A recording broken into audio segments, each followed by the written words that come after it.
चेंबूरमध्ये school बसवर झाड कोसळल्याप्रकरणी महापौर ऋतू तावडेंनी कारवाईचे आदेश दिलेले आहेत। प्रकरणाची माहिती घेऊन निष्काळजीपणा करणाऱ्या अधिकाऱ्यांवर कारवाई होणार असा इशारा त्यांनी दिलेला आहे। सर्व झाडांचं सर्वेक्षण करण्याचे आदेश देखील ऋतू तावडे यांनी पालिकेच्या अधिकाऱ्यांना दिलेले आहेत।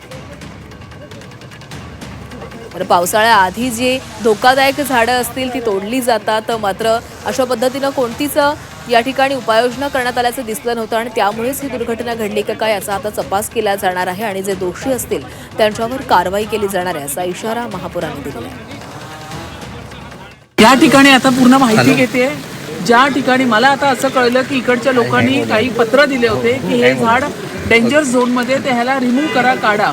ही पत्र जर माझ्या हाताला लागली, मी काढणार ही संपूर्ण, आणि तरी सुद्धा अधिकाऱ्यांनी बेजबाबदारपणा केला असेल तर निश्चितच त्याच्यावर कारवाई होईल।